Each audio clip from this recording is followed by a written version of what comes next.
कहानी एक डार्क गंदी डंजन में स्टार्ट होती है जहां हवा भी भारी लग रही थी। वहां हमारा लड़का रायन सरमन दीवार से बंधा हुआ है और उसको सिर्फ मजे के लिए मार फोयक कर टॉर्चर किया जा रहा होता है।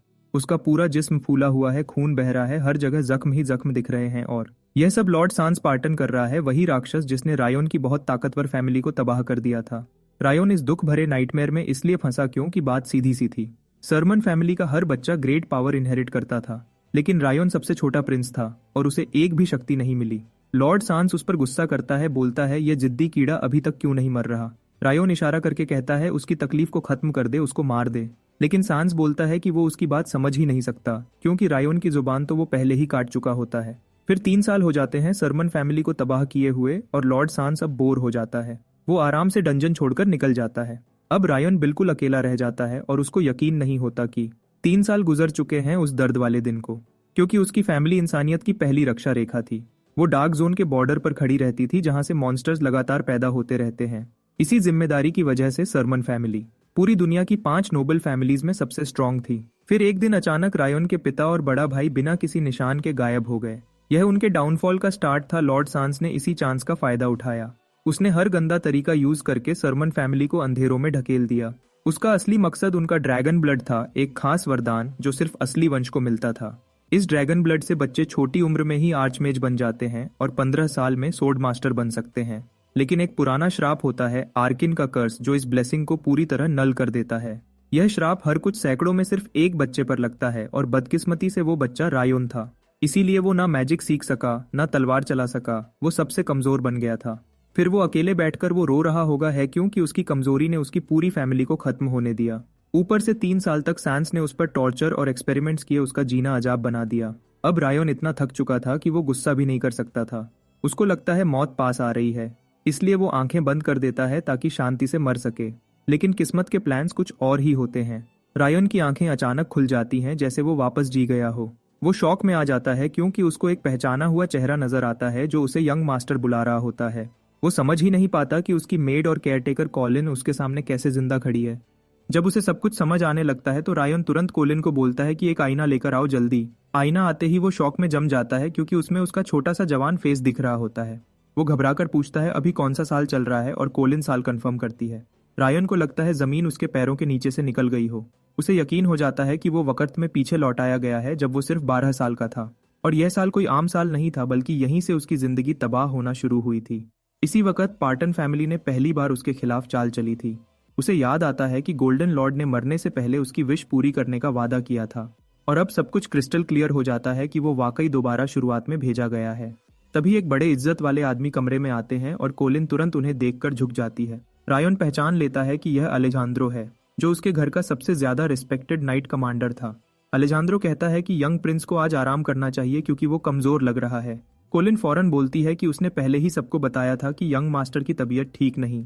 मगर रायोन उन दोनों को हैरान कर देता है जब वो आराम से कहता है कि वो बिल्कुल फिट और बिल्कुल ठीक है, और तुरंत पूछता है कि आज ट्रेनिंग में क्या करना है। अलेजांद्रो हैरान रह जाता है कि यह पहली बार प्रिंस ट्रेनिंग से भाग नहीं रहा। वो उलझन में कहता है क्या यह वाकई यंगेस्ट प्रिंस ही है। रायोन अपनी ट्रेनिंग सोर्ड उठाता है और मुस्कुराकर कहता है कि हाँ, मैं ही रायोन सरमन हूँ। उसे यकीन होता है कि जितने साल वो एटियन में झेल कर आया है, अब वो हर मुश्किल का सामना करने के लिए रेडी है। ये उसका एक ही मौका है सब ठीक करने का और पार्टन के पेले मॉन्स्टर से बदला लेने का। वो अपनी स्टेटस स्क्रीन चेक करता है और चैन की सांस लेता है कि उसके स्किल्स बिल्कुल बेकार नहीं, उसका डबल S रैंक कर्स भी वहां मौजूद है।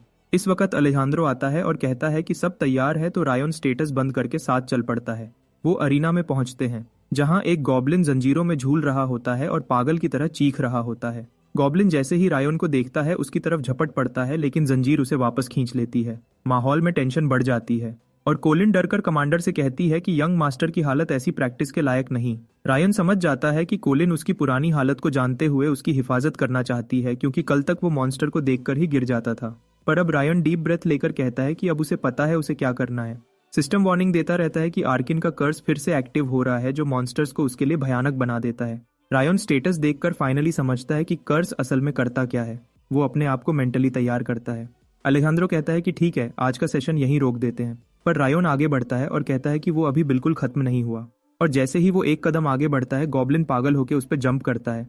फिर गॉब्लिन का हाथ झटके से आता है और रायन बिल्कुल तैयार नहीं होता। वो सीधा पीछे स्लाइड होता है, सिर्फ डर की वजह से। फिर वो खुद को रोक लेता है और अपने दिमाग को डांट कर कहता है कि यह सिर्फ एक बदबू वाला गॉब्लिन है, इसे देखकर भागने की जरूरत नहीं। वो हल्की सी स्माइल करता है और सोचता है कि ये गॉब्लिन तो उस प्रेजेंस के सामने कुछ भी नहीं जो लॉर्ड ने एटीएन में फैला रखी थी। उस प्रेजेंस ने उसे पत्थर की तरह फ्रीज कर दिया था। ये छोटा मॉन्स्टर तो उसके सामने वार्म अप भी नहीं।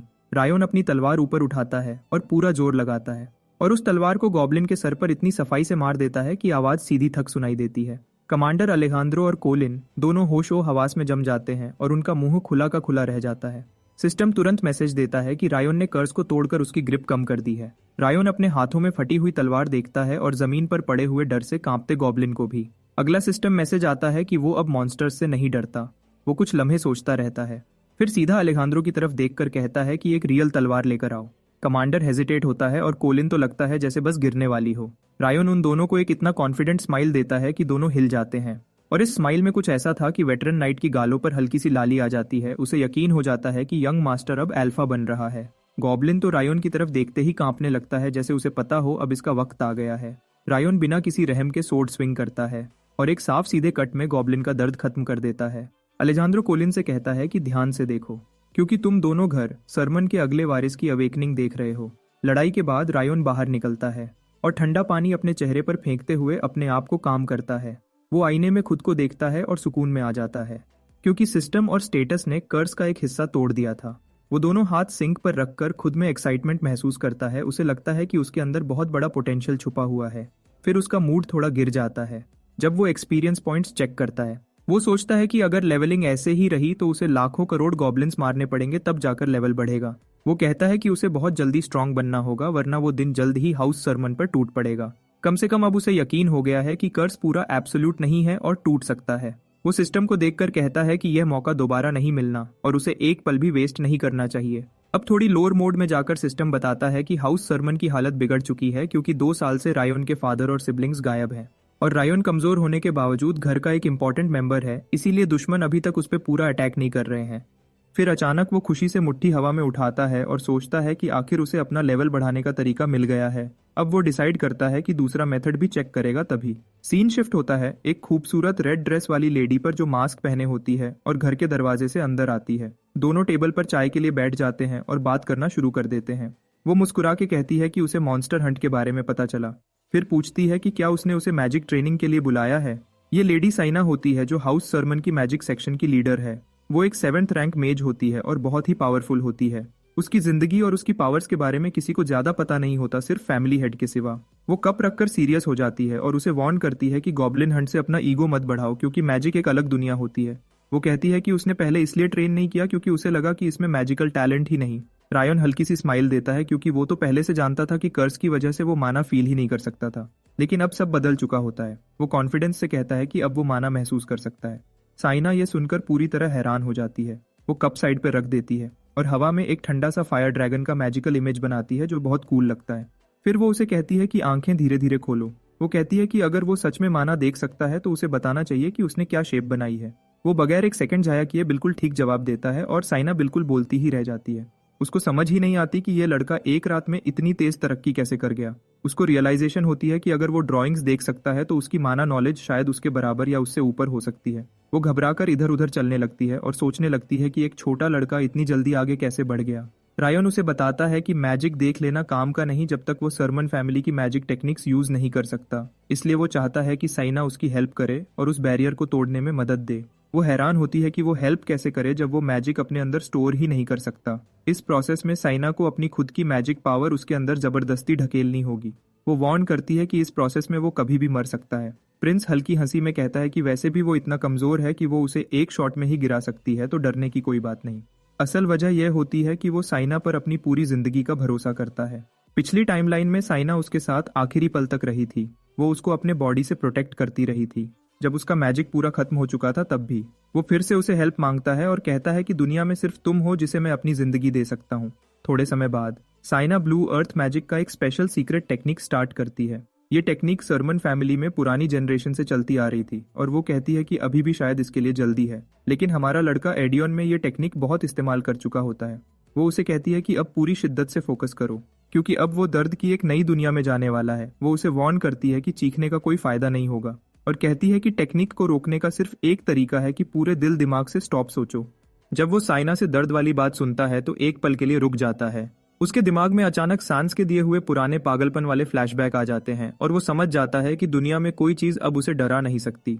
वो आराम से साइना को याद दिलाता है कि वो उस पर पूरा भरोसा करता है, इसलिए साइना को अब पीछे नहीं हटना चाहिए। यह सुनकर साइना आखिरकार अपनी पूरी स्ट्रेंथ वाली मैजिक उसके अंदर भेजना शुरू कर देती है और उसी वक्त आर्कम का कर्स तुरंत एक्टिवेट हो जाता है। माना जितनी तेजी से अंदर जाता है उतनी ही तेजी से उसके जिस्म से बाहर निकलने लगता है, लेकिन वो पूरी शांति से प्रो की तरह हर एनर्जी का कंट्रोल रखता है जब तक वो उसके अंदर रहती है।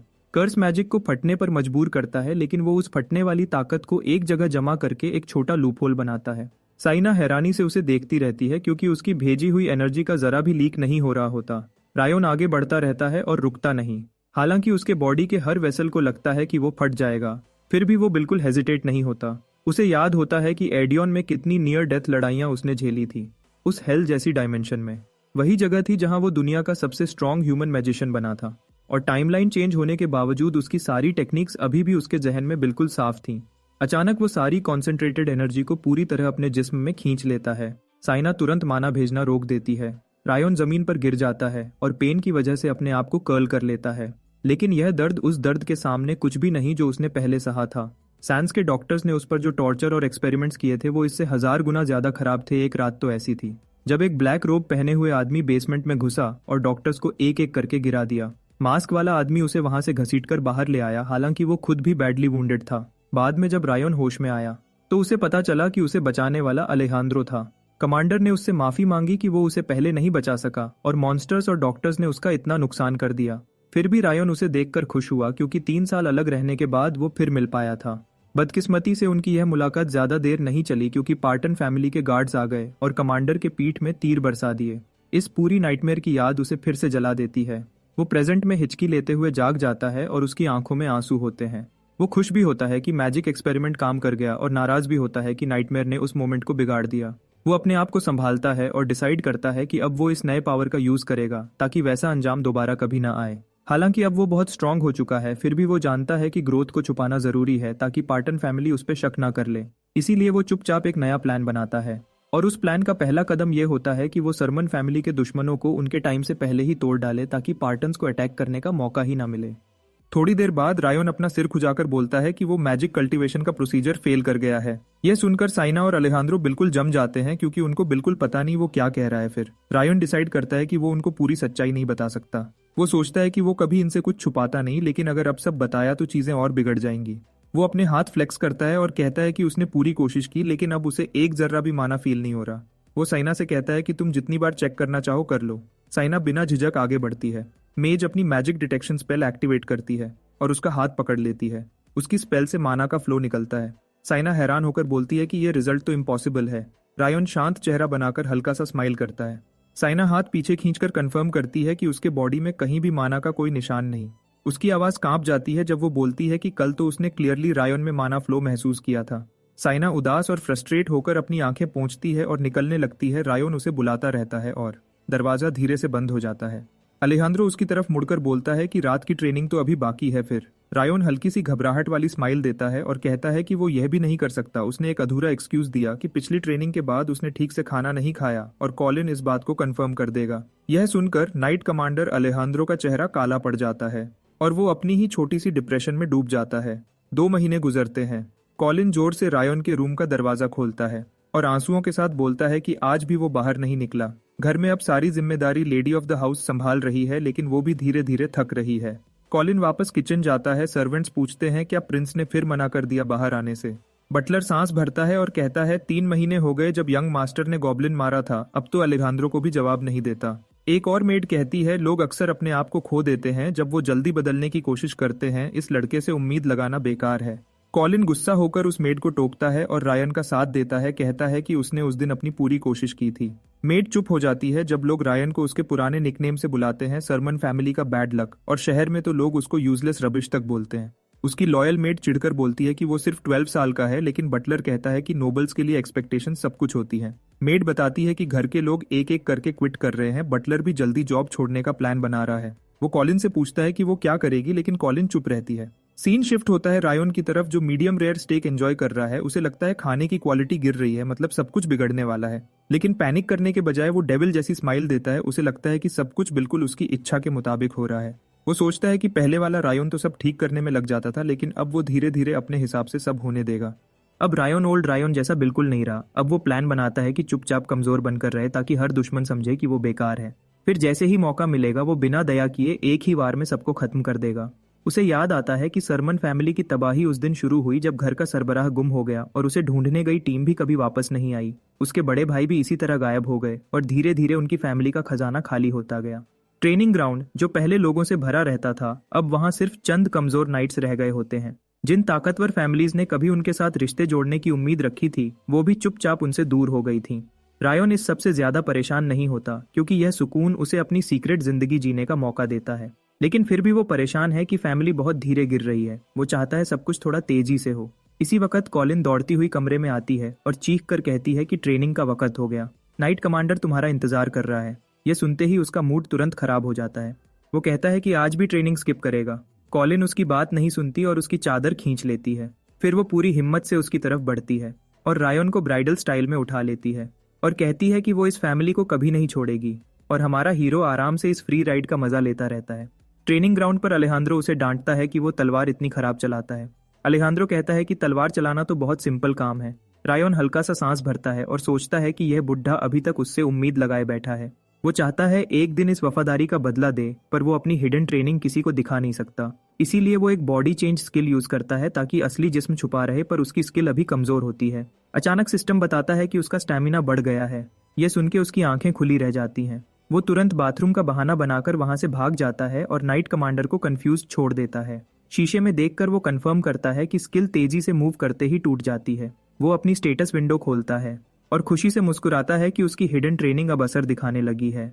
वो सोचता है कि वो जल्दी ही लेवल 20 तक पहुंच जाएगा और स्टैट्स यूज करके गोस्ट क्लास अनलॉक करेगा, बिल्कुल वैसे ही जैसे उसने गुलग में किया था। तभी वो देखता है कि अलेखांद्रो किसी से बात कर रहा है। वो सोचता है शायद कोई गेस्ट आया है। रायन उस आदमी को पहचान लेता है। वो ट्रूनो है, जो सरमन फैमिली का जनरल मैनेजर है। वो माफी मांगता है कि उसने परेशान किया। ट्रूनो उसे एक स्क्रोल देता है और रायन को लगता है कि हालात थोड़े अलग हैं, लेकिन इवेंट्स अभी भी वही चल रहे हैं। अलेजांद्रो पहले ही समझ जाता है कि क्या होने वाला है। दूसरी तरफ रायन स्क्रोल करता रहता है। लेटर में लिखा होता है कि डारेन किंगडम का दूसरा शहजादा काइल उसे अपनी बर्थडे सेलिब्रेशन में बुला रहा है।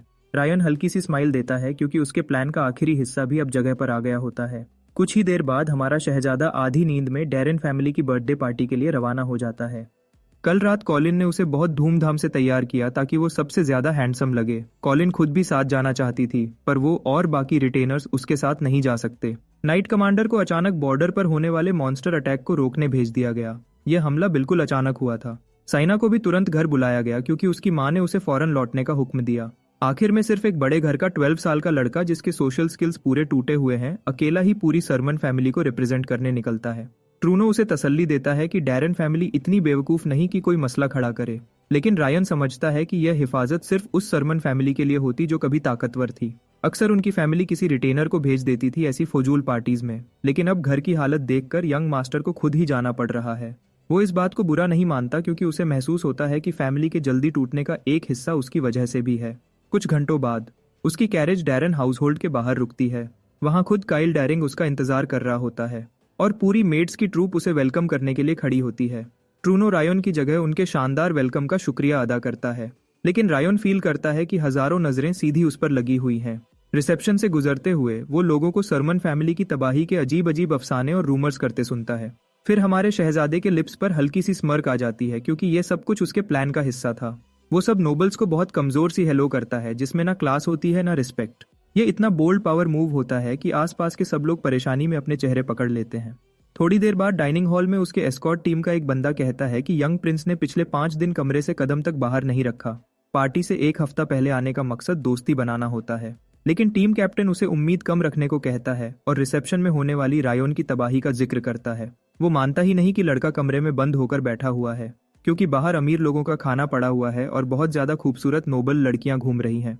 तभी एक बंदा अंदर आता है और कैप्टन को कहता है कि अपने लोग जमा करो, क्योंकि यंग मास्टर आज बैंकेट में हिस्सा लेगा। दोनों खुशी मनाते हैं कि चलो अच्छी चीजें मिस नहीं होंगी। वो बंदा उन्हें यह भी कहता है कि प्रॉपर रिपोर्ट रेडी रखना और जो भी मिस्टेक प्रिंस ने की हो उसे छुपाना। रायन इस वक्त तक चुपचाप कमरे में ट्रेनिंग कर रहा होता है और परफेक्ट वक्त का इंतजार कर रहा होता है। बैंकेट को उसने इसलिए यूज किया ताकि वो अपने एस्कॉर्ट्स को छोटी से रिश्वत देकर रिपोर्ट सुधार ले, लेकिन इसका असल प्लान कुछ और ही होता है, क्योंकि बैंकेट का दिन वही दिन होता है जब उसकी जिंदगी का सबसे बड़ा दुश्मन डैरन हाउसहोल्ड में दाखिल होता है। पूरी जगह पर बातें कर रही औरतें अचानक चुप हो जाती हैं। जब लॉर्ड सांस हॉल में कदम रखता है, हर इंसान उससे नजर मिलाने से बच रहा होता है। ट्रूनो भी उसकी तरफ देखने से बचने की कोशिश करता है, लेकिन सांस सीधा उसकी तरफ आता है बिना रुके। ट्रूनो मजबूरन उसकी तारीफ करना शुरू कर देता है, पर सांस टाइम बर्बाद नहीं करता। वो सीधा बोलता है कि उसने सुना है कि माइटी रायन सरमन भी यहाँ आया हुआ है। सांस कहता है कि वो उस लड़के से मिलना चाहता है। ट्रूनो प्रिटेंड करता है कि जैसे उसे कुछ पता ही नहीं है। फिर सांस सीधा बोल देता है कि वो सरमन फैमिली की सबसे बड़ी गलती की बात कर रहा है जो उनकी बर्बादी का कारण बनेगी। ट्रूनो ये सुनकर हिल जाता है। उसे पता है कि सांस फैमिली का सबसे टैलेंटेड मेज होने की वजह से बहुत प्रेशर में रहता है, लेकिन उसने कभी एक्सपेक्ट नहीं किया था कि सांस सरमन हेड के अगेंस्ट इतनी बड़ी बात डैरन फैमिली के एरिया में बोल देगा जहां उनकी फुल अथॉरिटी होती है। अचानक सांस पलटी मार देता है और कहता है कि यह रूमर झूठा है, वो यहाँ सिर्फ इस फूलिश रूमर को गलत प्रूव करने आया है। ट्रूनो बात कबूल नहीं करता क्योंकि सांस पूरे कॉन्टिनेंट का सबसे बड़ा गंदा बंदा माना जाता है। लोग कहते हैं कि सांस ने 7 साल की उम्र में शराब पीना शुरू कर दिया था और अपने ही एक आदमी को मार दिया था। तभी हमारा बॉय एक जबरदस्त एंट्री देता है अपने एस्कॉर्ट्स के साथ। उसे देख के सांस खुशी से भड़क उठता है। ट्रूनो तो लगभग बेहोश होता हुआ सोचता है कि यंग मास्टर यहाँ सबसे बुरा वक्त चुनकर आ गया, लेकिन रायन की ऑरा इतनी ब्राइट होती है कि लोग उसे देखकर अपनी पुरानी सोच दोबारा रिकंसिडर करने लगते हैं। लेकिन सांस अंदर ही अंदर जलन से जल रहा होता है क्योंकि हमारा बॉय उसे इंस्टेंट ओवरशैडो कर देता है, सिर्फ अपनी फैमिली के नाम की वजह से। वो सीधा सांस के पास आता है और कहता है कि उसने सांस के बारे में बहुत कुछ सुना है अपने भाई फोर्थ प्रिंस लार्स से। सांस हल्का सा स्मर्क करता हुआ कहता है कि उसने भी रायन के बारे में बहुत कुछ सुना है, लेकिन वो बात पूरी करता उससे पहले।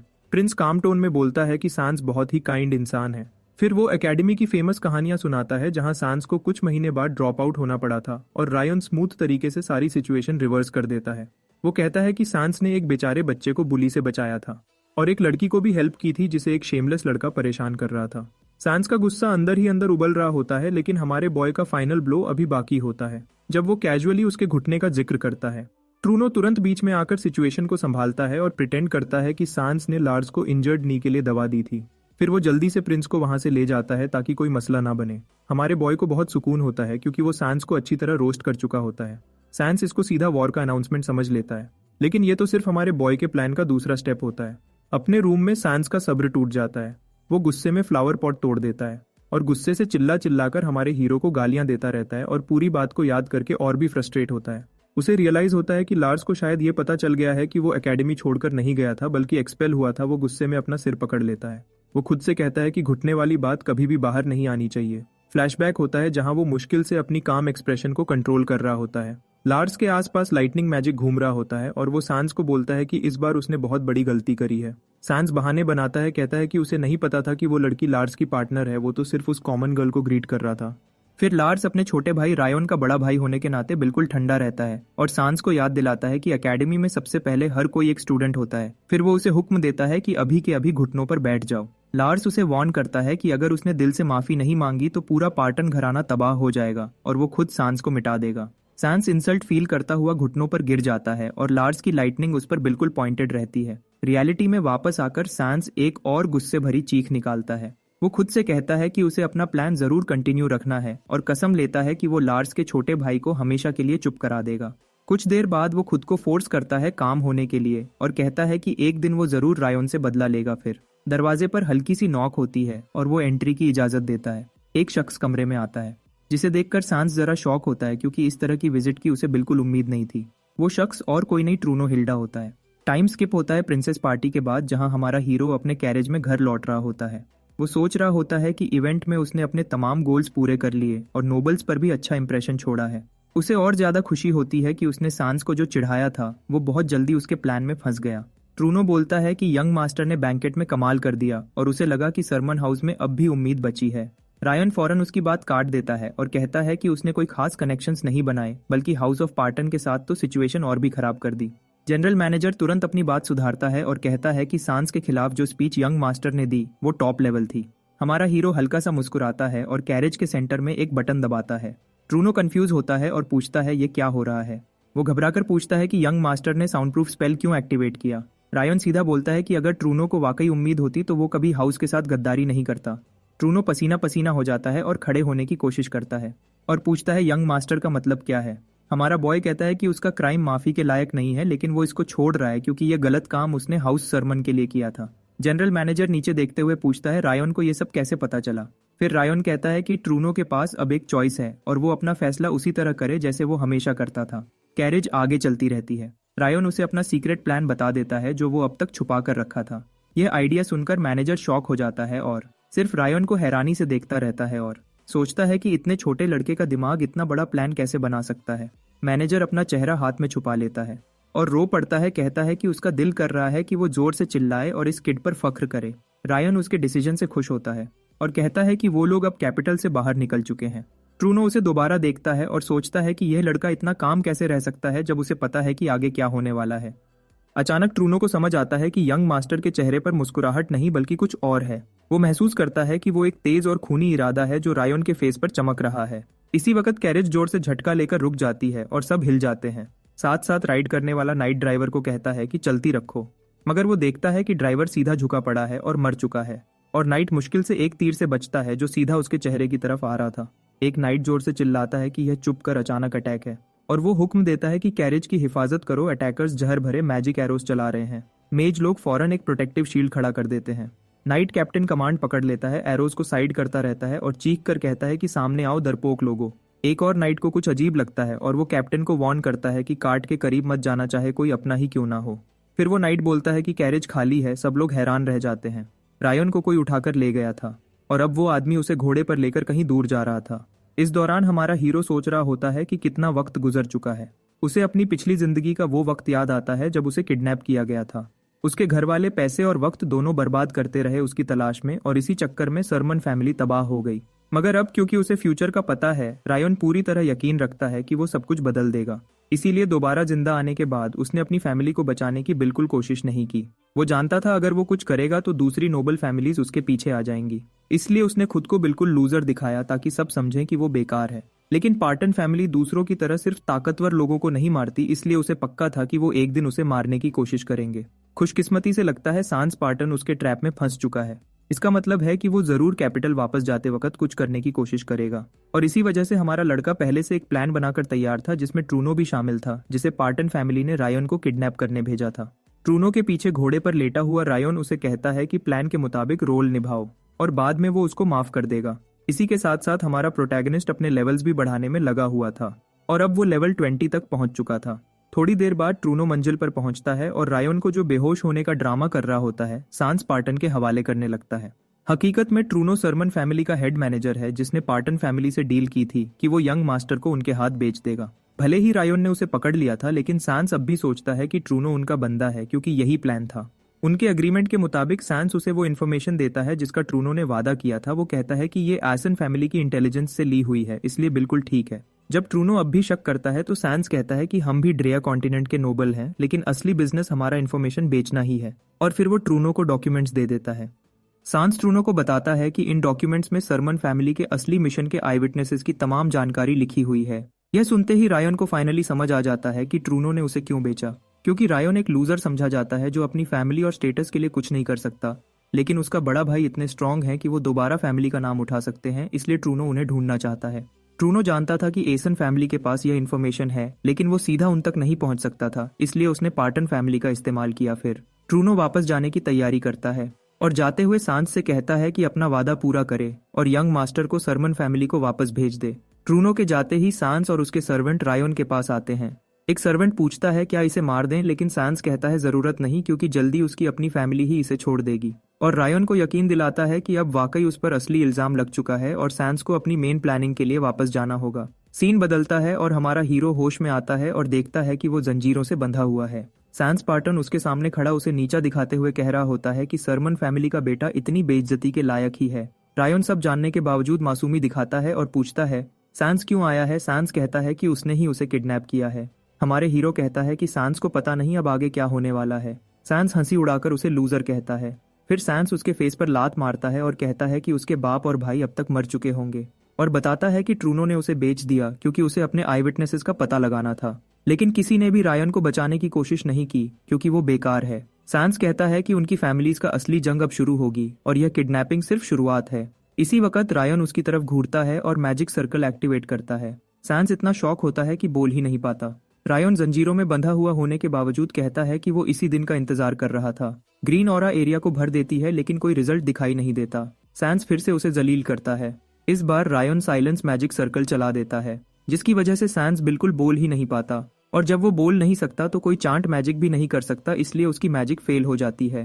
सैंस शॉक और डर के मिक्स में खड़ा रह जाता है। फिर वो बिना चांट वाली फायरबोल्ट मैजिक यूज करता है। रायन को किडनैप इसलिए किया गया था क्योंकि फैमिली हेड चाहता था कि वो मरे ना, इसलिए सैंस सिर्फ सेकंड सर्कल मैजिक का इस्तेमाल करता है, जिसका रायन पहले से वेट कर रहा था। लेकिन सैंस यहाँ एक बड़ी गलती कर रहा होता है। वो सोचता है कि वो रायन की टांग को निशाना बनाएगा, क्योंकि इससे उसके बाप को कोई प्रॉब्लम नहीं होगी। रायन कुछ लम्हों तक सैंस को ऑब्जर्व करता है और फिर माना इंटरफियरेंस चला देता है, जिसका मतलब है कि सैंस का हर अटैक अब बिल्कुल वेस्ट जाएगा। यह देखकर सैंस एक डैगर निकाल लेता है और जैसे ही वो हमारे हीरो पर हमला करने लगता है, रायन जंजीरों से आजाद हो जाता है, जो उसके लिए बिल्कुल मुश्किल नहीं था। आगे बढ़कर हमारा हीरो पैरालाइज मैजिक यूज करता है और सैंस को बेहोश कर देता है। कुछ देर बाद सैंस होश में आता है, लेकिन अब वो खुद जंजीरों में बंधा हुआ होता है और रायन उसके सामने डैगर लेकर बैठा होता है। रायन ने आसानी से खुद को जंजीरों से आजाद कर लिया था। सैंस सोचता है कि यह आम सी जंजीर है, इसलिए वो उन्हें तोड़ने की कोशिश करता है, लेकिन जैसे ही वो जोर लगाता है, उसके पूरे जिस्म में तेज बिजली जैसा करंट दौड़ जाता है और दर्द बढ़ता चला जाता है। रायन आराम से उसकी तरफ चलता हुआ आता है और कहता है कि उसने सैंस के जिस्म पर मैजिक सर्कल्स बना दिए हैं। यह एक फॉरबिडन तरीका है जिसमें सर्कल्स को सीधा फ्लैश के अंदर बनाया जाता है और ब्लड उन मैजिक सर्कल्स को एक्टिवेट करता है। अपनी पिछली जिंदगी में हमारे हीरो पर भी यही तरीका इस्तेमाल किया गया था। पहले अवेकनिंग मैजिक लगाया गया था ताकि वो सो ना सके, फिर उसके जिस्म पर जख्म काट काट कर अनबेरेबल दर्द दिया गया था। सैंस अभी भी समझ नहीं पा रहा कि रायन को यह टेक्निक कहाँ से आई। वो कहता है उसके हिसाब से तो रायन को माना यूज करने की परमिशन ही नहीं है, लेकिन हमारा प्रोटैगनिस्ट रिवाइवल के बाद से ही हर चीज प्रैक्टिस कर रहा था और पिछले जन्म के तजुर्बे ने उसकी बहुत हेल्प की थी। मोनोपिल मिलने के बाद 3 महीने तक रायन ने हर स्किल का प्रैक्टिस किया और एडियन में जो सीक्रेट उसे मिला था वो भी उसके काम आया। वो सीक्रेट ये था कि हर स्किल का एक सर्किट और एक प्रिंसिपल होता है और माना हर प्लेयर के यूनिक सर्किट में इंजेक्ट होता है तब स्किल एक्टिवेट होती है, और सिर्फ मास्टर प्लेयर्स ही इन सर्किट्स के बारे में जानते हैं, इसलिए दूसरी जिंदगी में उसे स्किल सीखने में कोई मुश्किल नहीं हुई। इसके अलावा रायन इस जगह को पहले छुपकर देख चुका था ताकि उसे सैंस को पकड़ना आसान हो जाए। जो मैजिक सर्कल सैंस पर लगना था वो असल में उल्टा हो चुका था और अब रायन सैंस को असली दर्द महसूस करवाने वाला था। कुछ देर टॉर्चरिंग करने के बाद रायन वहां से जाने लगता है, लेकिन सैंस उसे रोक लेता है। रायन पलटकर कहता है कि वो सैंस की फैमिली के आने से पहले यहाँ से निकल सकता है, जो 1 हफ्ते बाद पहुंचेगी, और सैंस शॉक हो जाता है कि उसे ये कैसे पता।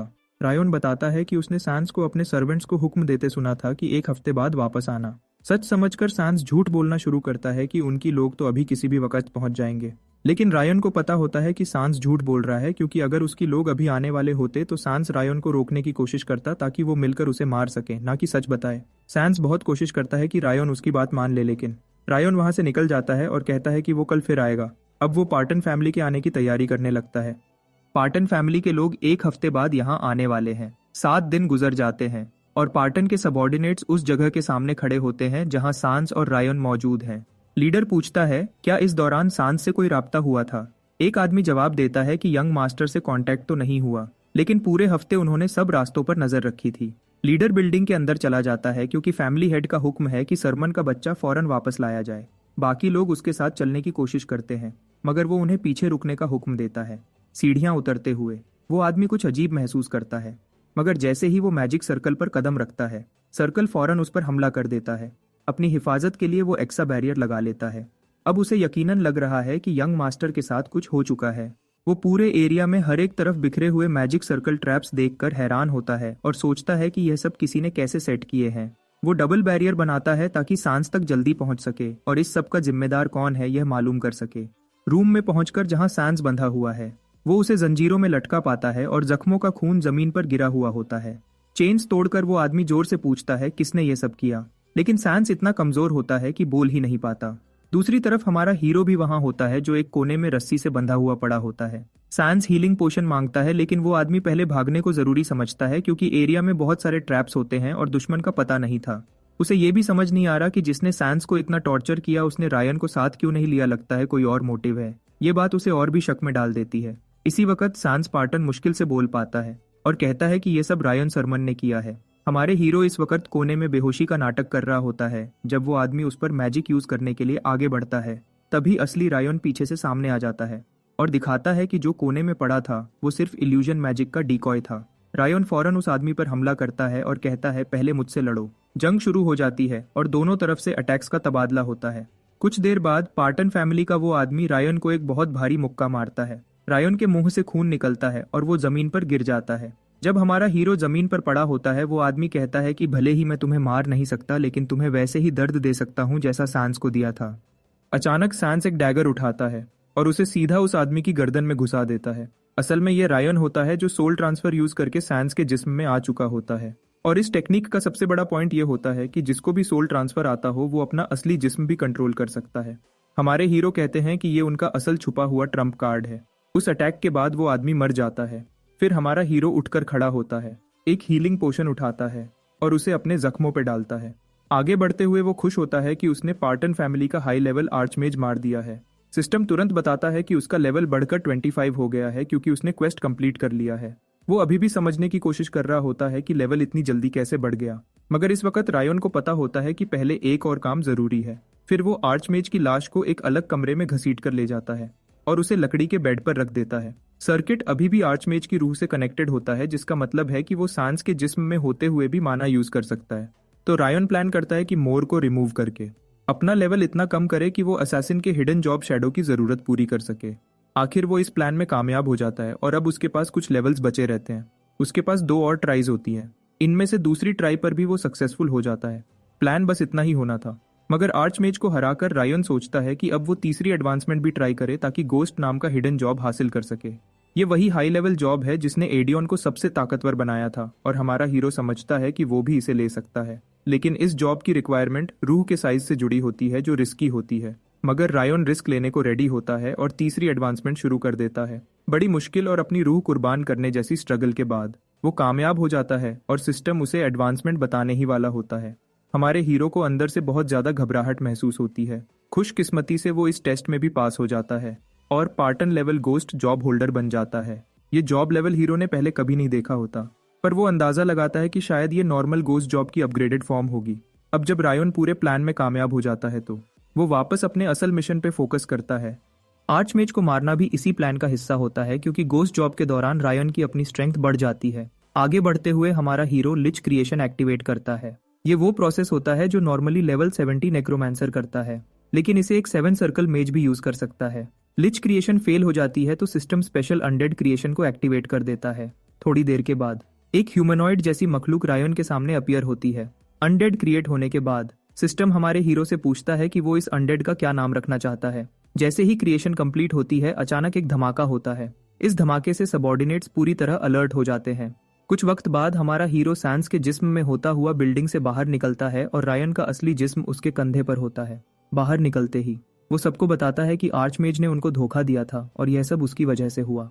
वो कहता है कि उसने आर्चमेज को एक आर्टिफैक्ट से बांध दिया है, लेकिन हमें जल्दी करनी होगी वरना बाइंडिंग टूट सकती है। इस दौरान वो प्लान करता है कि रायन का जिस्म वापस उसके घर वालों को दे। हॉर्स पर बैठकर वो सबको कहता है कि आर्चमेज को रोक कर रखो जब तक वो हेल्प भेजता है, और अगर वो कामयाब हो गए तो उनको रिवॉर्ड मिलेगा। जैसे ही हमारा हीरो राइड करता हुआ दूर जाता है, यह उनका यंग मास्टर को देखने का आखिरी वक्त होता है। पार्टन फैमिली एस्टेट में वापस जाकर नौकर फेरिस को पूरी सिचुएशन रिपोर्ट करते हैं। फेरिस पार्टन फैमिली का 7 सर्कल मेज होता है। एक नौकर बताता है कि आर्चमेज अभी तक नहीं मिला। फेरिस पूछता है क्या कोई और गवाह बचा है। नौकर कहता है कि सिर्फ वो ही लास्ट विटनेस है। फेरिस फौरन उसकी फांसी का हुक्म दे देता है। वजह यह होती है कि सांस के गायब होने की वजह से वो ऑलरेडी टेंशन में होते हैं, लेकिन अगर लोगों को पता चल गया कि पार्टन फैमिली ने सरमन फैमिली के बच्चे को किडनैप किया था तो नतीजे बहुत खतरनाक होंगे। इसी वक्त बाहर से शोर की आवाज आती है। पता चलता है कि सरमन फैमिली का कोई आदमी आ चुका है और पार्टन के सर्वेंट्स को मार रहा है।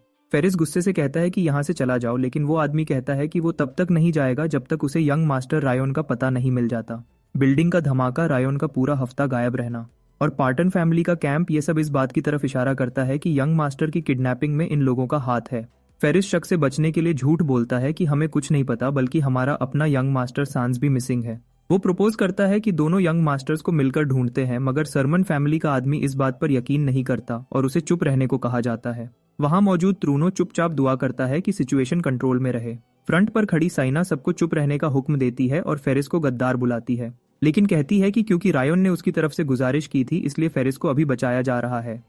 इस वक्त ट्रूनो बताता है कि रायन ने एक ट्रेस छोड़ना था जो सिर्फ सरमन फैमिली ढूंढ सकती थी। इस बात पर एक्शन लेते हुए साइना सर्च करना शुरू करती है और कुछ देर सर्च करने के बाद आखिर उसे वो क्लू मिल जाता है। सांस पार्टन का जिस्म एक दरख्त से लटका होता है, साथ ही एक नोट लगा होता है जिस पर लिखा होता है, मैं किडनैपर हूँ, मुझे सजा दो। लेकिन साइना को वहाँ एक और चिट्ठी मिलती है और वो उसे पढ़ना शुरू करती है। चिट्ठी में रायन लिखता है कि उसका असल प्लान यह था कि वो सैंस के जिस्म में रहता और पार्टन फैमिली को अंदर से तबाह करता, लेकिन पकड़े जाने का रिस्क बहुत ज्यादा था। अगर वो रायन के तौर पर वापस जाता तो दोनों फैमिलीज में जंग हो जाती और सरमन फैमिली अभी जंग के लिए तैयार नहीं थी, इसलिए वो फिलहाल गायब हो जाने का फैसला कर रहा है। साइना चिट्ठी जला देती है और ट्रूनो को कहती है कि घर वापस चलो। इधर एक लड़का जिसका नाम रायन होता है वो शहर में दौड़ रहा होता है जब एक आदमी उसे आवाज देता है। वो कहता है कि गिल्ड में चलो, लीडर तुम्हें बुला रहा है। ये लड़का असल में हमारा हीरो होता है। बाद में लेडी साइना को पता चलता है कि रायन असल में ड्रेया का ड्रैगन है। 3 महीने बाद पोर्टन में जो पेन जॉय किंगडम का कैपिटल होता है, लोगों में यह बात फैल जाती है कि पार्टन और सरमन हाउसेस में टकराव हुई थी और इसकी वजह पार्टन हाउस का एक गद्दार था जिसने सरमन फैमिली के वारिस को किडनैप किया था। बाद में सरमन हाउस को पार्टन का कॉम्पेंसेशन कबूल करना पड़ा। फिर भी वो ना मुजरिम ढूंढ सके ना किडनैप्ड बेटा मिला, जिस वजह से लोग सरमन फैमिली की बात पर शक करने लगे। जो कभी एक लेजेंडरी फैमिली थी वो अब बिल्कुल गिर चुकी थी। मार्टिन असैसिन गिल्ड में सैफायर, जो पार्टन ब्रांच की मैनेजर होती है, वो पूरी सिचुएशन को ऑब्जर्व कर रही होती है। वो नोट करती है कि सरमन फैमिली को पैसों की ज्यादा जरूरत लग रही है बजाय इसके कि वो अपनी खून की नस्ल ढूंढते। डंस बियर पीते हुए मैनेजर ट्रूनो की फांसी का जिक्र करता है। सैफायर बताती है कि ट्रूनो गद्दार की मदद कर रहा था, इसलिए अलेजांद्रो ने फौरन एग्जीक्यूशन कर दी। सैफायर को थोड़ी बेचैनी महसूस होती है। अलेजांद्रो एक सोर्ड मास्टर होता है जो ड्रेया कॉन्टिनेंट में बहुत रेयर होता है और फिर भी वो खुद एग्जीक्यूशंस करता है। इस वक्त रायन ऑफिस में एंटर होता है। साथ में ग्रेटा का चाचा भी होता है। वो सैफायर के ऑफिस में आकर सामने रुकता है। सैफायर उसे एक रिकमेंडेशन लेटर देती है ताकि वो ऑफिशियली गिल्ड मेंबर बन जाए। हालांकि उसका एक टेस्ट अभी बाकी होता है। वो लेटर उसकी तरफ स्लाइड करती है और कहती है कि इस लेवल के बंदे के लिए टेस्ट का कोई मतलब नहीं। आखिर उसने सिर्फ 2 महीनों में फाइनल स्टेज तक पहुंचकर सबको हैरान कर दिया। वो उसकी एक्स्ट्रॉर्डिनरी टैलेंट की तारीफ करती है जो सदियों में भी नहीं देखी गई। वो हम्बल बनने की कोशिश करता है लेकिन सैफायर फौरन समझ जाती है। फिर भी उसका एक्ट पहले दिनों से बहुत बेहतर होता है। 2 महीने पहले रायन एक बिल्कुल अननोन सी गिल्ड में अचानक आ जाता है जहां लोग उसे पहचानते भी नहीं थे। वो सीधा टेबल पर बहुत बड़ा पैसों का ढेर पटक देता है और कहता है, मुझे असैसिनेशन चाहिए। इस गिल्ड का रूल ये होता है कि अगर पेमेंट सही हो तो वो कोई भी रिक्वेस्ट एक्सेप्ट कर लेते हैं। इतनी बड़ी रकम देखकर सैफायर ने फौरन उसे एक बहुत इंपॉर्टेंट क्लाइंट जैसा ट्रीट किया। वो कहती है कि बात सिर्फ पैसे की नहीं थी, उसे एक अंदर से फीलिंग थी कि इतना अजीब क्लाइंट उसे दोबारा कभी नहीं मिलेगा। रायन भिखारी जैसी हुलिया में था लेकिन उसके पास इतनी दौलत थी कि उन्होंने होश खो दिए। और सबसे शॉकिंग बात यह थी कि उसने अपनी असैसिनेशन का टारगेट खुद को बनाया था। ऐसी रिक्वेस्ट देखकर क्यूरियोसिटी होना ही नॉर्मल रिएक्शन था। लेटर मिलने के बाद रायन वहां से निकल जाता है क्योंकि वो उसे अकेले में पढ़ना चाहता था। तभी एक मास्क्ड आदमी कार्ल वहां आता है और सैफायर से पूछता है कि क्या तुमने सिर्फ इंट्यूशन पर रायन को गिल्ड में ले लिया था। सैफायर बताती है कि रायन ने सिर्फ 1 महीने में वो सारी ट्रेनिंग पूरी कर ली जो लोगों को 5 से 10 साल लगता है। वो पूछती है, क्या तुमने रायन के बैकग्राउंड की प्रॉपर इन्वेस्टिगेशन की। कार्ल बताता है कि रायन को एक बेनाम मास्टर ने पाला था जो बाद में गायब हो गया और रायन गिल्ड में इसलिए आया कि वो उस मास्टर के बारे में कुछ पता लगा सके। उसकी अजीब रिक्वेस्ट देखकर उन्होंने उसे गिल्ड में एडमिट करने से पहले उसकी पूरी चेकिंग की थी। कार्ल उस जगह भी गया जहां रायन अपने मास्टर के साथ रहता था और उसने कंफर्म किया कि वो जगह सच में बहुत वक्त तक किसी के रहने का सबूत दे रही थी। सैफायर को एक चीज परेशान कर रही थी कि कहीं रायन असल में रायन सरमन तो नहीं। रायन सरमन एक बहुत बड़ी फैमिली का यंग मास्टर था जो कुछ वक्त पहले गायब हो गया था और उसके गायब होने के टाइम के अराउंड ही रायन गिल्ड में आया था। कार्ल उसे तसल्ली देता है कि ये पॉसिबिलिटी लगभग 0 है। वो कहता है रायन सरमन के पास ना माना था ना सोर्ड का टैलेंट और उसका स्टैमिना भी बहुत बकवास था, इसलिए दोनों एक ही आदमी होना ऑलमोस्ट इम्पॉसिबल है। कार्ल रिपोर्ट कंटिन्यू करना चाहता है लेकिन सैफायर उसे रोक देती है और कहती है कि तुम हमेशा डिटेक्टिव नहीं बन सकते। वो उसे नया काम देती है कि जाओ और रायन के मिस्टीरियस मास्टर के बारे में इन्फॉर्मेशन लाओ। और उस वक्त रायन अपने कमरे में बैठा ये सारी बात सुन रहा होता है नेक्रोमैंसर स्किल से। वो समझता है कि सैफायर की इंट्यूशन बहुत शार्प है। वो अपनी स्टेटस विंडो खोलता है और देखता है कि जॉब चेंज के टाइम जितना लेवल कंज्यूम हुआ था वो सब वापस आ गया है। बॉडी डोमिनेशन में माना इन्वेस्ट करना बिल्कुल सही डिसीजन था। इस स्किल ने उसकी शक्ल बदल दी और माना डिटेक्शन से बचने में मदद दी। अब तो ये स्किल इतनी पावरफुल हो चुकी थी कि सेकंड ग्रेट असैसिन भी उसकी असली शेप डिटेक्ट नहीं कर सकता। इसी दिन एक अनडेड लड़की कोर्नक उसके सामने अपीयर होती है। उसके पास एक जबरदस्त स्किल्स का कॉम्बो होता है जो देखकर रायन हैरान रह जाता है और वो नोट करता है कि कोर्नक एक ग्रोइंग अनडेड है, मतलब लेवल अप होने वाली स्पेशल अनडेड। वो इस बात पर भी शॉक होता है कि उसमें फैंटम जैसी एबिलिटीज भी हैं जो स्किल डिस्क्रिप्शन में लिखी ही नहीं थी। ये सब देखकर वो स्किल सर्किट चेक करता है और तब एक हिडन क्वेस्ट सामने आता है। इस क्वेस्ट में सीक्रेट कंडीशंस कंप्लीट करना होता है, वरना क्वेस्ट एक्टिवेट ही नहीं होता। और ये क्वेस्ट कंप्लीट तब हुआ जब रायन ने आर्ची को हराया और hand of death, Phantom skill circuit और हिडन क्वेस्ट सब मिलकर कोर्नक का क्रिएशन हुआ। और अभी कोर्नक सिर्फ माना खाने वाली मॉन्स्टर है, प्रैक्टिकली उसके लिए एक पैरासाइट, लेकिन रायन को यकीन है कि एक दिन यह काम आएगी। अब उसके लिए ग्रोथ का मतलब सिर्फ फ्यूचर की तरफ देखना है। फिर अचानक सोच में डूबे हुए रायन का ध्यान डंस के आने से भंग होता है। रायन बताता है कि वो बस टेस्ट के बाद पूरा गिल्ड मेंबर बनने और फ्यूचर में ब्रांच मैनेजर बनने की बात कर रहा था। डंस कहता है कि उसकी ग्रोथ रेट को देखकर यह बिल्कुल मुमकिन है। फिर डंस 3 फाइनल कैंडिडेट्स का जिक्र करता है जिनमें से सिर्फ एक पास हो सकता है। पास होने पर वो ऑफिशियली गिल्ड मेंबर और 5th ग्रेड असैसिन बन जाएंगे। पॉलोरिन और रायन सामने खड़े होते हैं जब डंस टेस्ट शुरू होने का ऐलान करता है। डंस टारगेट के डिटेल्स मांगता है। रायन एएलओसी के बारे में डिटेल्स बताता है। एक 47 साल का मर्चेंट जो अपनी दुकान चलाता है और हमेशा 3 मर्सेनरीज के साथ ट्रैवल करता है, जो 2 ब्रॉन्ज ग्रेड वॉरियर्स और एक सिल्वर ग्रेड मेज गार्ड्स हैं। एक रूमर के मुताबिक उसने रिसेंटली एक यंग कॉन्क्यूबाइन ली है और हर रात उसके रूम में जाता है। उस वक्त मर्सेनरीज उसे प्राइवेसी देते हैं। डंस रिन की इन्वेस्टिगेशन से इंप्रेस होता है और यह भी कि रिन ने गार्ड्स को अवॉइड करने का मेथड भी पता किया है। बस एक कंसर्न ये है कि टारगेट वाकई कॉन्क्यूबाइन के रूम में जाएगा या नहीं। रिन ने यह कंसिडर नहीं किया था। डंस समझाता है कि इसीलिए मार्टोंग हमेशा डिटेल्ड इन्फॉर्मेशन कलेक्ट करता है। फिर वो रायन की तरफ टर्न करता है और पूछता है कि उसने क्या इन्फॉर्मेशन इकट्ठी की है। रायन क्वेश्चन करता है क्या उसे रिवील करना जरूरी है। ये बात दोनों कंटेस्टेंट्स को सरप्राइज करती है। चाहे वो कोऑपरेट करें, सिर्फ एक ही पास होगा, इसलिए वो अपनी इन्फॉर्मेशन शेयर नहीं करना चाहता। दोनों कंटेस्टेंट्स इरिटेट होते हैं और रियलाइज करते हैं कि उन्होंने जल्दी बोल दिया। आखिर में वो सिर्फ कॉलीग्स बचते हैं। रायन इनकार करता है कि वो कॉलीग्स को नहीं कहता है कि ट्रेनिंग में यह नहीं सिखाया गया। डंस रायन के जवाब को करेक्ट माइंडसेट के तौर पर अप्रूव करता है और उन्हें अपने टेस्ट पर फोकस करने को कहता है। जरूरत पर दूसरों का यूज करना कातिलों की नेचर का पार्ट है। वो पूछता है कि क्या बाकी 2 कंटेस्टेंट्स कुछ कहते हैं, तब वो दोनों एक साथ इनकार करते हैं। डंस असैसिनेशन टेस्ट के शुरू होने का ऐलान करता है और तीनों तुरंत चल पड़ते हैं। रायन को याद आता है जब खुद उसका असैसिनेशन अटेम्प्ट हुआ था। टाइम लिमिट 3 दिन का सेट हुआ था और लोकेशन पार्टन थी। स्पेशल कंडीशन यह थी कि उन्हें उसे मार्टोंग ब्रांच में स्पेशल ग्रेड ट्रेनी के तौर पर रजिस्टर करना था। दूसरी तरफ कातिल हंस रहे थे और सोच रहे थे कि 10 मिनट में रायन मिल जाएगा, लेकिन वो फेल हो गए और उसे पूरे 3 दिनों में लोकेट नहीं कर सके। 3 डेज के बाद रायन सैफायर से ट्रेनिंग लेता है जिसे उसने प्रॉमिस किया था। अब प्रेजेंट में रायन रिफ्लेक्ट करता है कि फॉर्मल असैसिन बनना इजी नहीं है, टारगेट बहुत मुश्किल है और शायद वो हिस्ट्री में कुछ नया शुरू कर रहा है। जबकि पुलिस सक्सेसफुली अलार्म, मैजिक और मैकेनिकल डिवाइसेस बाईपास कर लेता है। पुलिस मर्सनरीज को अवॉइड करते हुए आगे बढ़ता है, लेकिन उसे यह उम्मीद नहीं थी कि वहां एक्स्ट्रा मर्सनरीज भी होंगे। रिन खुद को मुश्किल से हाइड कर लेती है और पॉला का शुक्रिया अदा करती है, क्योंकि पॉला की वजह से उसका काम आसान हो गया था। एलोक पर पहले भी काउंटलेस कत्ल हो चुके होते हैं, इसलिए वो हमेशा अपनी मेन वाइफ के बेडरूम में हाइड होता है। उसकी वाइफ उस पर बहुत गुस्सा होती है क्योंकि उसने कॉन्क्यूबाइन रखी हुई है और घर पर असैसिन्स ला रहा है। वो सफाई देता है कि असैसिन्स उसकी वजह से नहीं आए और यह रूम सेफ्टी डिवाइसेस से फुल सिक्योर है। रिन रूफटॉप पर खड़ी उनकी बात सुन रही होती है और डिसाइड करती है कि पास खड़े 5 ऑर्डिनरी सोल्जर्स को फिनिश करके एक फ्रंटल ब्रेक थ्रू करेगी। इस बीच एएलओसी की वाइफ उसे नाइफ से धमकाती है क्योंकि वो उसके अफेयर्स और पैसों के मिसयूज पर दिल से टूट चुकी होती है।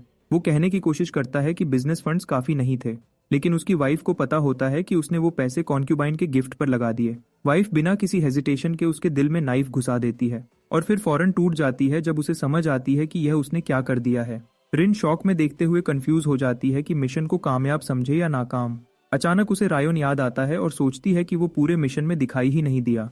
वो वापस जाकर अपना फेलियर रिपोर्ट करती है और बताती है कि एलोक वाइफ के हाथ से मरा है, उसने उसे नहीं मारा। वहां पहुंचकर वो शॉक होती है कि रायन तो पहले से वापस आ चुका है। वो सोचती है क्या वो मैंशन गया भी था। पॉला भी सेफ वापस आ गया क्योंकि मर्सिनरीज आपस में लड़ने लगे थे और वो वहां से निकल गया था। फिर डंस अनाउंस करता है कि मिशन फेल नहीं हुआ क्योंकि रायन ने मिशन कंप्लीट किया है। दोनों कंटेस्टेंट स्टन्ड रहते हैं जब डंस बताता है कि रायन ने एलोक की वाइफ को कंट्रोल किया था और अपनी स्किल से उसे हस्बैंड का कत्ल करवाया था। डंस एक्सप्लेनेशन मांगता है और रायन अनॉयड एक्सप्रेशन के साथ डिटेल देना शुरू करता है और कहता है कि मसले का हल एलोक और उसकी वाइफ के दरमियान ही था, इसलिए एलोक के इंटरनल इश्यूज को यूज करना ही बेस्ट ऑप्शन था। कंटेस्टेंट सोचने लगते हैं कि शायद ब्रांच मैनेजर ने रायन को स्पेशल इन्फॉर्मेशन दी थी, लेकिन रायन उन्हें समझाता है कि एक मशहूर मर्चेंट के बारे में इन्फॉर्मेशन जमा करना कोई मुश्किल काम नहीं था। और रिन की इन्फॉर्मेशन से यह कंफर्म था कि एएलओसी एक लिकर डिस्ट्रीब्यूटर था और न्यू मिस्ट्रेस भी रखता था। जब कंटेस्टेंट्स बिजी थे इन्वेस्टिगेशन में, रायन पहले ही अपना पूरा प्लान कंप्लीट कर चुका था। वो पहले ही इन्वेस्टिगेट करके पूरी प्लानिंग के साथ मूव कर रहा था। पॉला हैरान होता है कि रायन ने टारगेट को जानने से पहले इन्वेस्टिगेशन कैसे कर ली। रायन रिवील करता है कि उसने सिर्फ टारगेट नहीं बल्कि और लोगों को भी इन्वेस्टिगेट किया था। शहर में जितने लोग बुरे रूमर्स और असैसिनेशन रिस्क के साथ जुड़े थे, रायन ने सब पर इन्वेस्टिगेशन पूरी कर ली थी।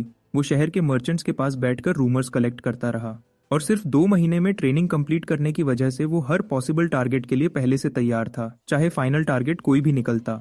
ये बिल्कुल ऐसा था जैसे एक छोटी सी टेस्ट के लिए पूरा बुक रिवाइज कर लेना। इसी प्रोसेस में उसे पता चला कि एएलओसी की वाइफ कैली के दिल में उसके लिए बहुत गहरी नफरत मौजूद थी। रायन ने कैली से तब कांटेक्ट किया जब उसका हस्बैंड उसे लगातार परेशान करता रहता था और उस वक्त उसने कैली को एक सॉल्यूशन सिखाया। वो सॉल्यूशन था कि वो चुपके से असैसिनेशन गिल्ड को हायर करे।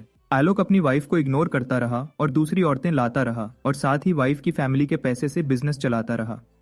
कैली उससे इतना नफरत करती थी कि उसे मार सकती थी, लेकिन फिर भी नहीं चाहती थी कि वो मर जाए। इसलिए रायन ने उससे कहा कि अगर वो एक्स्ट्रा मर्सिनरीज रखे और सिक्योरिटी स्ट्रॉन्ग करे तो उसका हस्बैंड डर जाएगा और सेफ रहेगा। इसलिए जब वो आखिर में भागकर अपनी वाइफ के बेडरूम में आया, रायन पहले ही कैली को बता चुका था कि असैसिनेशन का हंगामा उन औरतों और उसके लवर की साजिश के तौर पर फ्रेम कर देना और फिर उसका हस्बैंड होश में आकर उसके पास लौट आएगा। कैली उस वक्त नशे में थी और उसने पूरा प्लान मान लिया। रायन मानता है कि अगर सब यहीं तक रहता तो कैली की मर्जी के मुताबिक सब कुछ हो जाता, लेकिन असैसिनेशन प्लान शुरू होने से थोड़ी देर पहले रायन ने उसे एक और बात बताई थी कि उसके हस्बैंड ने उसके फैमिली का सारा पैसा उड़ा दिया था और बिजनेस फंड्स का झूठ बोलकर बेसिकली पूरी टेस्ट सिचुएशन रायन ने पहले से ही प्लान करके अपने फेवर में मोड़ दी थी। डन्स अभी भी कंफ्यूज्ड होता है कि एक सिंपल सी सिविलियन औरत ने अपने हस्बैंड को कैसे मार दिया। फिर रायन बताता है कि जो शराब डिलीवर हुई थी उसमें उसने एल्केमी से बनाया हुआ पोशन मिक्स किया था। क्योंकि कैजुअलिटीज का खतरा था, इसलिए उसने पानी में भी कुछ ड्रग्स मिक्स किए जो मर्सिनरीज ने भी पिए और वो सही वक्त पर एक्टिव हो गए। ये ड्रग होश को धुंधला करता है और गुस्सा बहुत आसानी से भर देता है। पॉला को समझ आ जाता है कि मर्सिनरीज का आपस में लड़ना भी उसी ड्रग की वजह से था। सीधी बात यह थी कि सब कुछ रायन के प्लान के हिसाब से हुआ। उसकी लीक्ड इन्फॉर्मेशन और ड्रग के इफेक्ट्स ने कैली का गुस्सा और बढ़ा दिया और उसने अपने हस्बैंड को मार दिया। फिर डन्स उसे टेस्ट क्लियर करने पर मुबारक देता है। रायन बताता है कि उसे कमीशन फी के साथ कैली से एक्स्ट्रा पेमेंट भी मिलने वाली है, क्योंकि कैली अब एक मर्डरर बन चुकी है, लेकिन ऑफिशियली असैसिन्स ही घुस आए थे। सिर्फ वो 3 जानते हैं कि कैली ने अपने हस्बैंड को खुद मारा और कैली अपना जुर्म छुपाने के लिए कुछ भी देने को तैयार होगी। सब लोग हैरान हो जाते हैं कि रायन का लेवल कितना ऊपर है, उसका काम इतना शार्प और कंट्रोल्ड था। डन्स दोनों कंटेस्टेंट्स को भेज देता है, लेकिन रायन को रोक लेता है। वो उसे कन्फ्रंट करता है कि तुमने ये सब कर दिया और अब वाइफ को अपने हस्बैंड के मर्डर का बोझ पूरी जिंदगी उठाना पड़ेगा। तुमने एक बात कभी सोची ही नहीं, उनकी गिल्ड असैसिन्स बनाती है, मॉन्स्टर्स नहीं। रायन शांत अंदाज में कहता है कि उसने कैली को एक नॉर्मल औरत समझकर प्लान बनाया था, जब तक उसे यह पता नहीं चला था कि कैली अपने हस्बैंड की हर लवर को मार देती थी। एएलओसी भी बहुत जिंदगियां बर्बाद कर चुका था ड्रग्स, लोन्स और गैम्बलिंग डेंस के चलते। कैली अपने फैमिली की पावर से अपने किलिंग्स छुपा लेती थी और उसका हस्बैंड भी उससे थक चुका था, लेकिन फिर भी मिस्ट्रेसेस लाना नहीं छोड़ा था, जबकि उसे पता था कि वो सब मारी जाएंगी। उन औरतों के हस्बैंड्स अभी भी उन्हें ढूंढ रहे हैं, लेकिन कैली की पावर उन सब क्राइम्स को दबा देती थी। ऐसे डिटेल्स आम इन्वेस्टिगेशन में मिलती ही नहीं। और ये तो एक टेस्ट केस की असैसिनेशन रिक्वेस्ट थी। अगर वाइफ हस्बैंड को मारना नहीं चाहती थी तब भी गिल्ड को फुल पेमेंट तभी मिलेगी जब एलोक मर जाएगा। रायन पूछता है कि क्या क्लाइंट की फीलिंग्स या हालत कोई मतलब रखती हैं जब असैसिनेशन का काम पैसे के लिए होता है।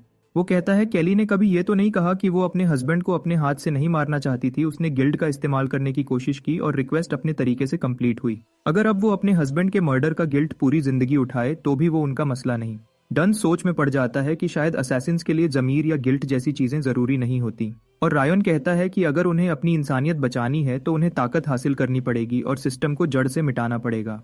कितना भी खोज लें और कितना भी सर्च कर लें, लेकिन असैसिनेशन रिक्वेस्ट लेने के वक्त किसी का जमीर बदल नहीं सकता, कुछ भी चेंज नहीं हो सकता।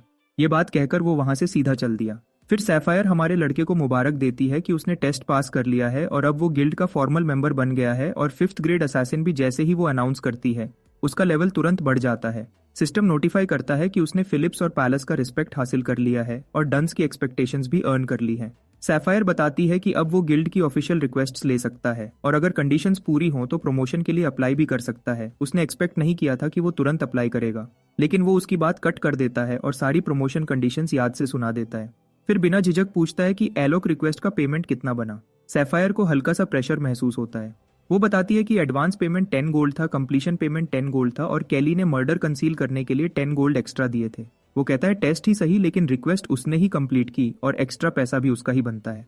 और प्रमोशन कंडीशन एक ही रिक्वेस्ट में 30 गोल्ड अर्न करना है, जो वो ऑलरेडी कर चुका है। उसी वक्त सिस्टम उसको ऑप्शन देता है कि वो 4th ग्रेड असैसिन प्रमोशन के लिए अप्लाई कर दे।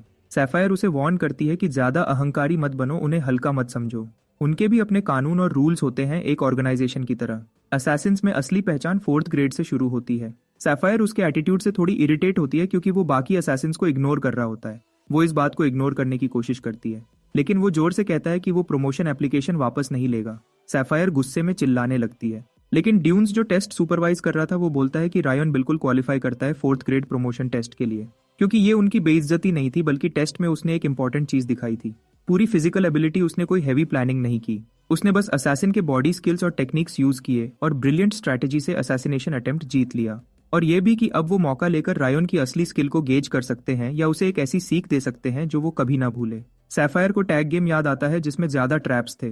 वो फाइनली प्रमोशन टेस्ट एक्सेप्ट कर लेती है और वार्न करती है कि ये टेस्ट जान का जोखिम होता है, असैसिन की लाइफ का रिस्क होता है। रायन बिल्कुल कॉन्फिडेंस के साथ चैलेंज एक्सेप्ट कर लेता है। रात के वक्त बाद में तीनों लोग ड्यून्स के साथ बैठे होते हैं।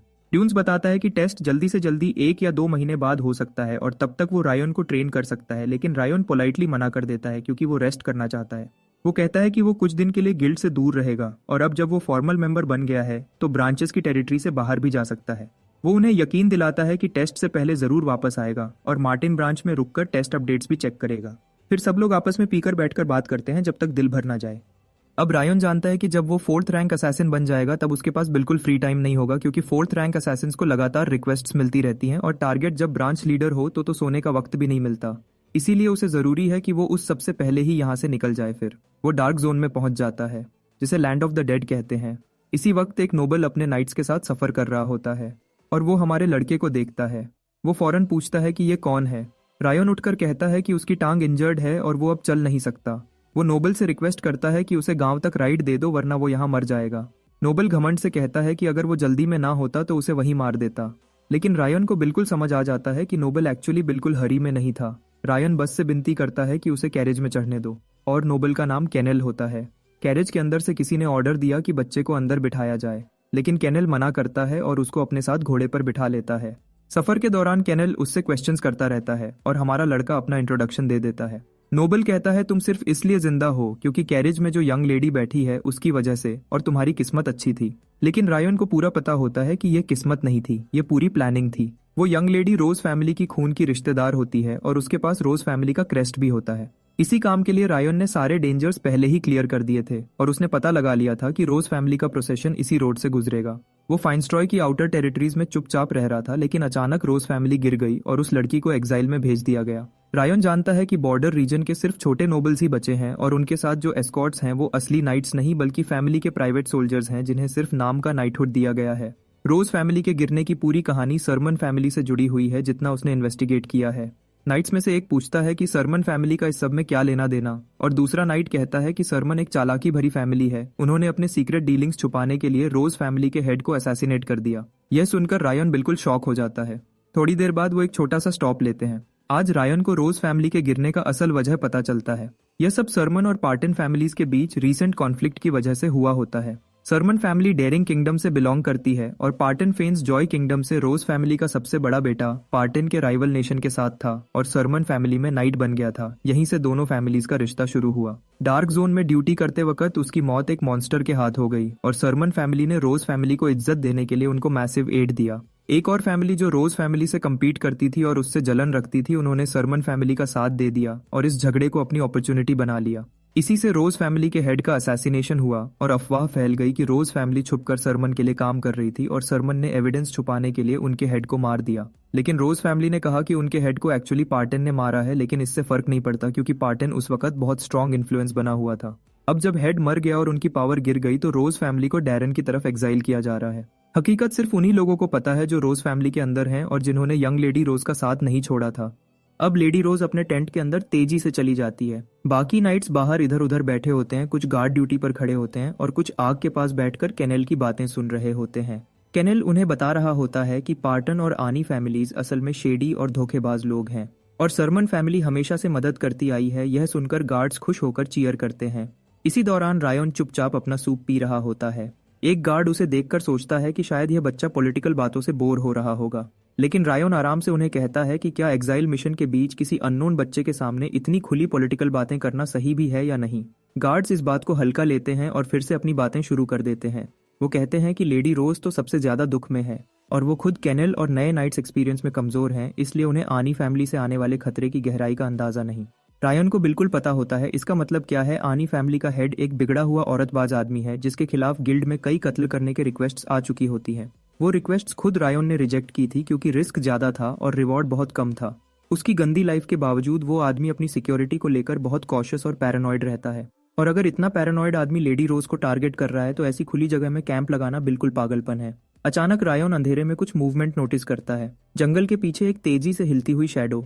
उसे समझ आ जाता है कि कोई ऑलरेडी उनका पीछा कर रहा है, इसलिए वो बिना शोर मचाए अटैक नहीं करता, बल्कि वो चुपके से अंधेरे में घुस जाता है और ट्रैप्स लगाना शुरू कर देता है ताकि पीछा करने वाले की स्पीड स्लो हो जाए।